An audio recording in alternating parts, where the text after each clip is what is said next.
Today, let's talk about how to overcome lust. If you are a Hugh Hefner in the world, or if you're a celibate priest, you're going to agree that sexuality is important. And all things that are important must be protected.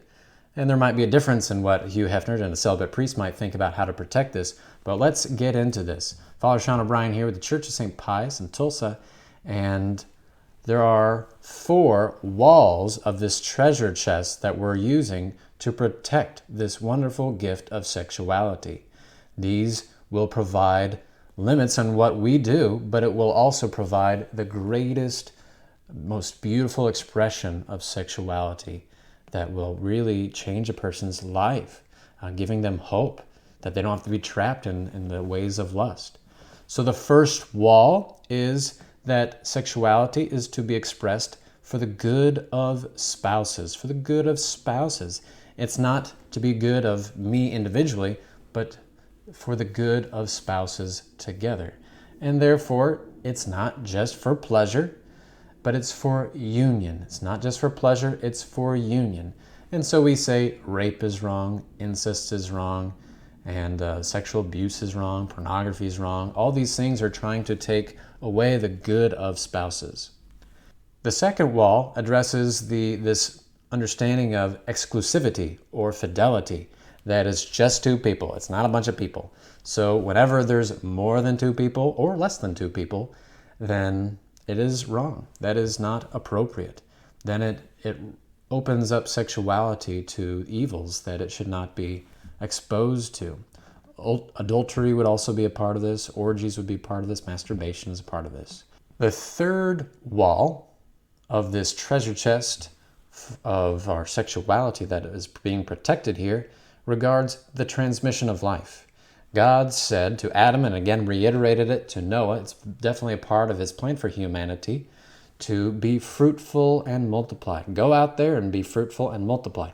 He didn't say you got to have 20 children. If you don't have 20 children, you're doing it wrong. He said that you got to go out there, and we are not ever permitted to go against God's plan. So this is one of the keys that God has given to us to protect sexuality. Some of the things that would go against this would be contraception, would be direct sterilization, would be homosexual sexual activity. I didn't say I hate homosexual people. I said that that activity is against God's plan. I love them very much. Now let me reiterate that. I love them very much. This is an activity, should they choose to engage in that, they don't have to. Should they choose to, then it is against God's plan. But they can be so holy, but they need to follow God's plan. All these different things. Also, you can't just have children and then neglect them. You got to raise them well. Education of children is a huge part of this. You can't just say, oh, very good, got some new family members. I'll see you when you're raised. I'll see you when you're adults. No, you can't do it. So the fourth wall of this treasure chest that is protecting sexuality is permanence. It is permanence until death do you part. This is very kind of a key part of the good of the spouses, but it's also part of raising children. Children have a right to a mother and a father, just as a spouse has a right to their other spouse until death do they part. So some different sins that go against this would be fornication, it would be divorce, cohabitation, different things of that nature, where they're together without a commitment, or they've committed and they stop being committed. Obviously, there's situations where there need to be separation. This would be situations of danger of soul or danger of body. Okay, very clearly, there's a moral duty to separate even. But unless there's that, they must stay united. Now, in our treasure chest, there has to be a lid. Otherwise, someone can come and just take our treasure away. And the lid for sexuality, to protect it and to guard it and to guide it in an appropriate expression, is chastity. Chastity is the healthy integration of our sexuality, which includes many different things. It begins with our chromosomes, and then it has expression in our psychological brain structure, which then affects our hormonal life, but then also it has its physical expression through our genitalia. Chastity integrates this in a healthy way. so that we may be disposed to always express it in a good and healthy way, for the glory of God, actually, I can say. Lust, on the other hand, is a disordered desire for or an immoderate enjoyment of sexual pleasure. This is a problem in our world because it is so accessible that you don't have to go anywhere. It used to be if you wanted to have pornography, you had to go somewhere. You had to leave your house. You had to buy it. Now it's just accessible on every single phone in the world, unless you got a filter, which I think you probably got to have. I think many people need some filters. So let's talk about how this happens, how we can kind of get caught up in this pattern of lust. So there's three things that I'll talk about here. The first is the stimulus, the second is the impulse, and the third is the decision. Ultimately, the only cause of sin is our own decision, is our own willing it. But there are some background things that create a situation where we are tempted to act in accordance with what is evil. So the first is the stimulus. The stimulus is actually a good thing. The stimulus is someone who's beautiful. We can see someone and say, oh, well, very beautiful person. Praise God for them. Or the stimulus, this person, can create some kind of desire in our heart that is not good. It doesn't mean the person is not good. That's a very wonderful, beautiful, great person. But it's the problem within us. Let's talk about the impulse now. The impulse. We can have this surge of experience or feeling or sensitivity to act upon this stimulus, to go and take and grab and need and use. And that is wrong. That is wrong. But our impulse does not necessarily need to be decided upon. Just because I have an impulse to do something doesn't mean I decide to do it. But someone who has chastity has their impulses honed in to do the good, not to do the evil. So growing in chastity helps that person make good choices in the expression of their sexuality. Thirdly, it's the decision. And you just got to choose good or you choose evil. There's no middle ground. If you choose something neutral, well, that's more like eating a box of cereal, Cheerios or Frosted Flakes. Regarding sexuality, because it is relating to persons, there's no neutral ground. You're either choosing good or you're choosing evil. So now I'm going to talk about some cures to lust, how we can gain this virtue of chastity. It's not easy. It's kind of like the process of transforming a wild stallion that you can't tame into something that is very honed in, like a war horse, something that responds exactly how you need it to respond in that moment, and to do it strongly, and to do it without hesitation. This is what we're aiming at regarding our healthy expression of our sexuality. Whether as a married person, as a single person, as a celibate person, whatever. Chastity is for everyone. It's the healthy integration of our sexuality to dispose us to do the good. So a number of things here. First off, let's ask God for help. This is a really hard thing. Let us ask God for help. Let us have good, strong hope in Him. Secondly, let's be aware of ourselves. Let's have good self-knowledge. When am I being tempted? Am I bored?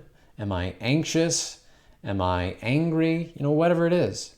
And then we can realize this and kind of then take approaches to address that. Well, what do I do when I'm bored? Well, let me have a backup plan. What do I do when I'm anxious? Well, let me have some stress relief. What do I do when I'm angry? Well, let me go and punch a pillow. It's a lot better than pulling out your phone and just looking at whatever happens to be there, because it's going to not be pretty. It's not going to be good. Also, just having a regular workout, getting some exercise, like real exercise, not just kind of a nice little walk. If you're really struggling with this, dive into this exercise.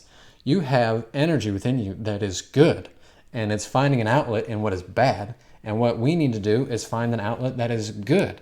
We need to do heroic things. And if we can't do heroic things, which is very rare for us to do, we need to express our physicality in a good, healthy way. You just go and crank some weight. It will help. It will help. It's one of the many components of this. It's not the only thing. It's not automatic, but it will help. Also, we need, just as we need to have this self-awareness, we also need to develop self-control. We need to be practicing regularly saying no to ourselves. This might mean fasting. I highly recommend that every person in the world fasts once a week. Just do like a regular Ash Wednesday or Good Friday fast where you have maybe one meal and maybe two smaller meals that don't quite add up to that one. Or something similar. You can go with one meal a day. You can just go with a piece of bread a day. You can go bread only, something like that. I think you got to have some regular fasting in your life. And then also, this is part of this, is fasting from screen time. So much of lust is expressed through screen time. And we need to just fast from it. Maybe you say after 8 p.m., no more screen time. On Sundays, no screen time. Or whatever it is. We have to have boundaries. We have to fast from this. Maybe there's going to be a period of your life where you say, I'm not doing any screens. Maybe you need to cash in your smartphone for a dumb phone and you just hit the buttons and you dial people. You can't really text. That's going to be okay. If this is a big deal for you, which it is a big deal if it's a problem, do what you need to do. Do what you need to do. Learn about it. I got 2 books here that I'm going to recommend. The first is by Edward Sri, Men, Women, and the Mystery of Love. This is a great book which gets into the human experience of sexuality with great insights, actually by a celibate man, John Paul II, but interpreted through a married man here, Dr. Sri. He's great. I love his stuff. The other is Theology of the Body. St. John Paul II, again, he created this. He didn't create it, but he had the insight into God's plan for sexuality and what it meant and what redemption and sin means in regard to this. So I want you to check out this book, Theology of the Body for Beginners. His writing on this is way too deep. You're going to have a guide. So I recommend this here by Christopher West. Also, having custody of the mind. If you just let your thoughts wander, that's going to be a problem. You have to have control of your thoughts.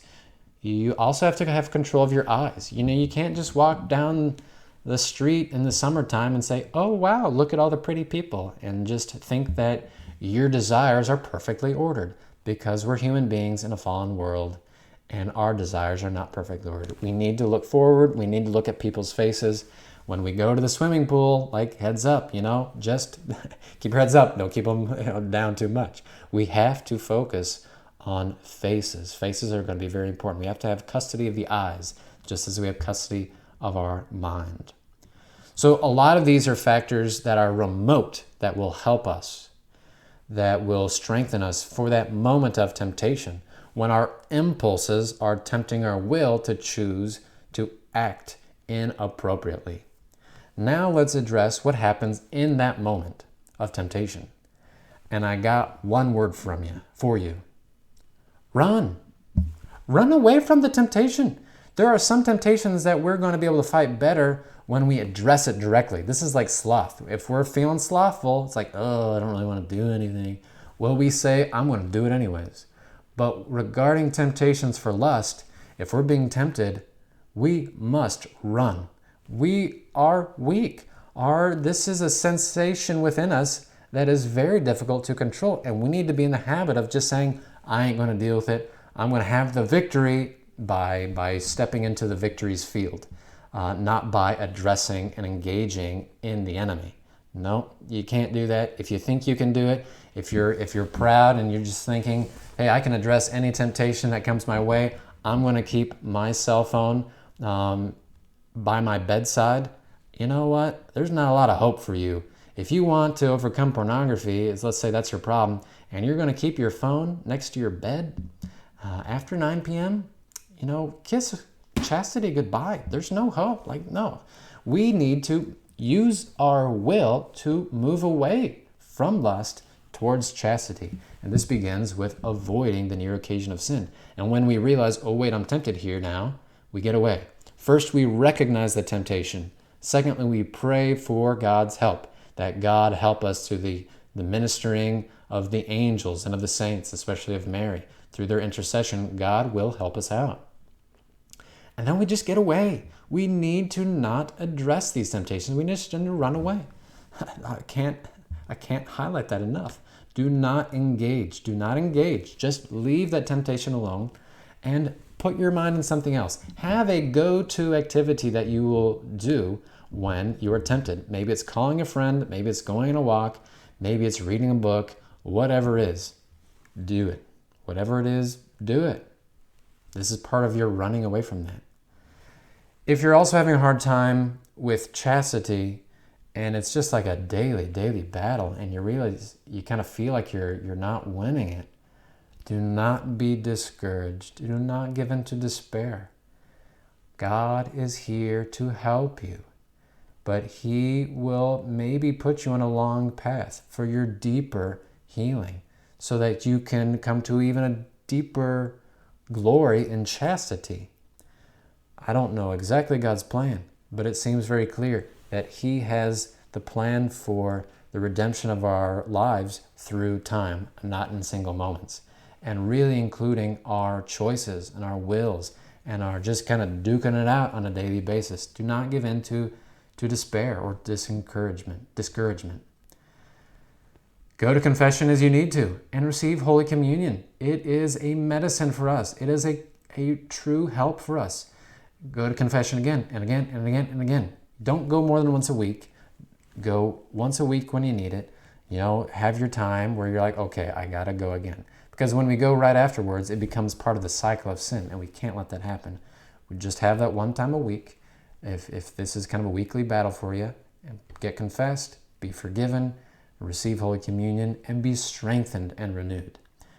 Jesus Christ has a beautiful plan for sexuality in general, but Jesus Christ has a beautiful plan for your sexuality, whether lived in marriage or lived as a celibate man, consecrated for the glory of God. Whatever it is, God has a plan for you. Trust in Him. Be not afraid. Be bold. You can overcome it, but you'll need God's help, and you'll need to make a lot of good decisions over and over and over again. But this is something you can do. I'm going to be helping people out in a different way. I'm part of a confraternity of angelic warfare, and on June 5th at 2 p.m. at the Church of St. Pius, I will be having an enrollment, an information session, and an enrollment. It is a gathering of people, an association of people who are united in charity and in prayer. There's no meetings. It's just a one-time enrollment. There's the enrollment. There is wearing of a religious medal or another piece. And then there's also the daily prayer commitments. It's 15 Hail Marys, and then there's 2 other prayers. But I joined this, and I loved it. I kind of just joined it just like, I feel like God wants me in this. And it really wasn't even a big decision. And I joined it, and it's been great. I love it, and I highly recommend it. June 5th at 2 p.m. at the Church of St. Pius. 3 p.m. in Spanish, if that's a little bit more of your cup of tea. But this is a battle. This promotion of chastity is a battle that is worth fighting, and it's worth winning. And God will help us to attain the victory. All for the glory of Him. God bless y'all. Talk to you later.